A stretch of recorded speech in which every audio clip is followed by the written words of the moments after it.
There was once a poor man who had 4 sons, and when they were grown up, he said to them, "My dear children, you must now go out into the world, for I have nothing to give you.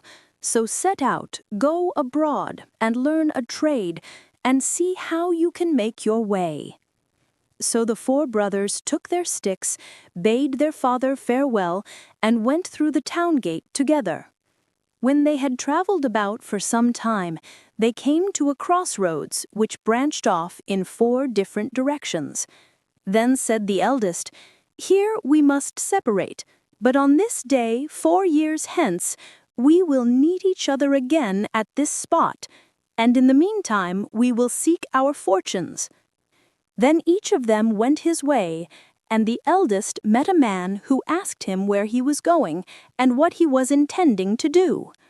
"I want to learn a trade," he replied. Then the other said, "Come with me and be a thief." "No," he answered, "that is no longer regarded as a reputable trade, and the end of it is that one has to swing on the gallows." "Oh," said the man, "you need not be afraid of the gallows. I will only teach you to get such things as no other man could ever lay hold of, and no one will ever detect you."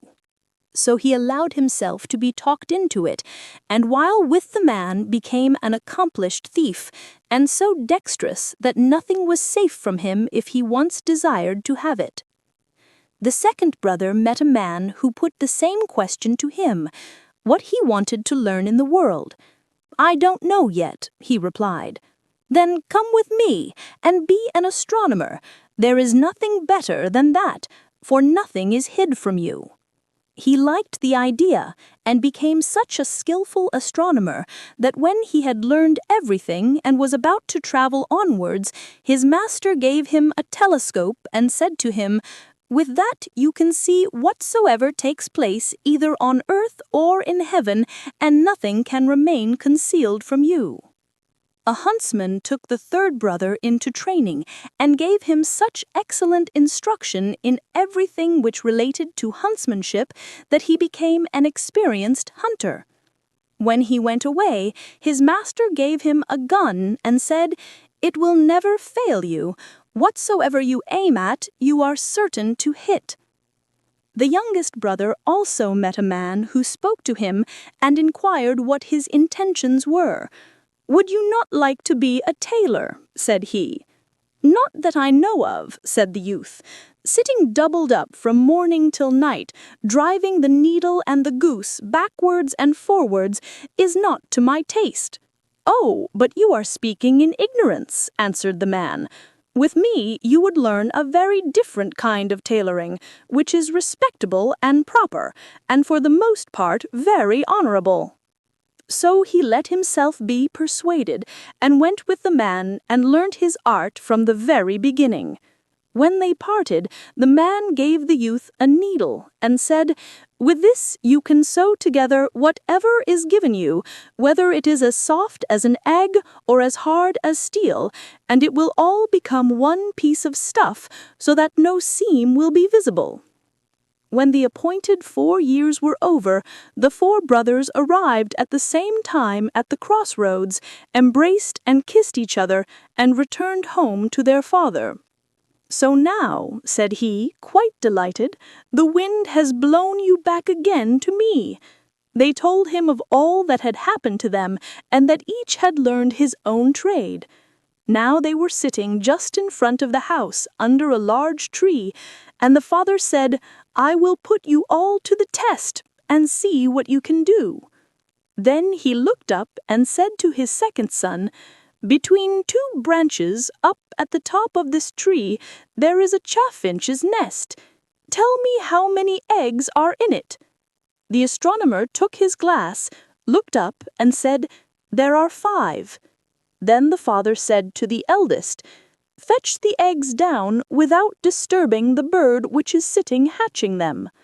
The skilful thief climbed up and took the 5 eggs from beneath the bird, which never observed what he was doing, and remained quietly sitting where she was, and brought them down to his father. The father took them and put one of them on each corner of the table, and the fifth in the middle, and said to the huntsman, "With one shot you shall shoot me the eggs in two, through the middle." The huntsman aimed and shot the eggs, all five as the father had desired, and that at one shot. He certainly must have had some of the powder for shooting around corners. "Now it's your turn," said the father to the fourth son.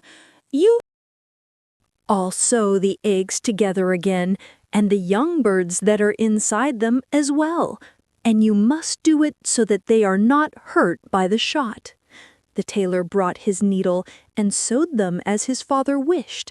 When he had done this, the thief had to climb up into the tree again and carry them to the nest, and put them back again under the bird without her being aware of it. The bird set her full time, and after a few days the young ones crept out, and they had a red line round their necks, where they had been sewn together by the tailor. "Well," said the old man to his sons, "you really ought to be praised to the skies. You have used your time well and learnt something good. I can't say which of you deserves the most praise. That will be proved if you have but an early opportunity of using your talents." Not long after this, there was a great uproar in the country, for the king's daughter was carried off by a dragon. The king was full of trouble about it, both by day and night, and caused it to be proclaimed that whosoever brought her back should have her to wife. The four brothers said to each other, "This would be a fine opportunity for us to show what we can do," and resolved to go forth together and liberate the king's daughter. "I will soon know where she is," said the astronomer, and looked through his telescope and said, "I see her already. She is far away from here, on a rock in the sea, and the dragon is beside her, watching her." Then he went to the king and asked for a ship for himself and his brothers, and sailed with them over the sea until they came to the rock. There the king's daughter was sitting, and the dragon was lying asleep on her lap. The huntsman said, "I dare not fire. I should kill the beautiful maiden at the same time." "Then I will try my art," said the thief, and he crept thither and stole her away from under the dragon so quietly and dexterously that the monster never noticed it, but went on snoring. Full of joy, they hurried off with her on board ship and steered out into the open sea. But the dragon, who, when he awoke, had found no princess there, followed them, and came snorting angrily through the air. Just as he was circling above the ship and about to descend on it, the huntsman shouldered his gun and shot him to the heart. The monster fell down dead, but was so large and powerful that his fall shattered the whole ship. Fortunately, however, they laid hold of a couple of planks and swam about the wide sea.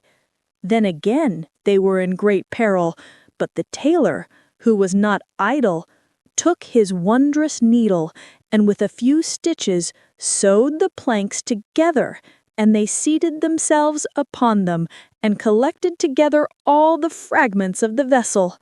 Then he sewed these so skillfully that in a very short time the ship was once more seaworthy, and they could go home again in safety. When the king once more saw his daughter, there were great rejoicings. He said to the four brothers, "One of you shall have her to wife, but which of you it is to be, you must settle among yourselves."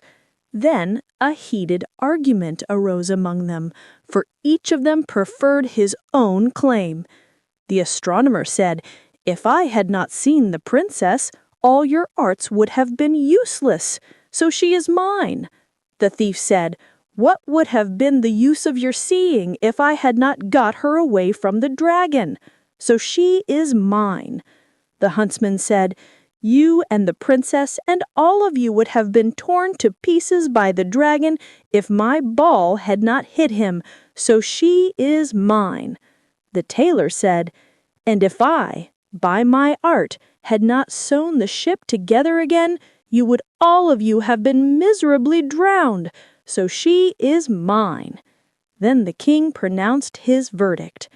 "Each of you has an equal right, and as all of you cannot have the maiden, none of you shall have her, but I will give to each of you as a reward half a kingdom."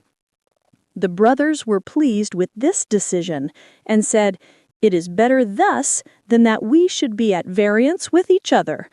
Then each of them received a half a kingdom, and they lived with their father in the greatest happiness as long as it pleased God.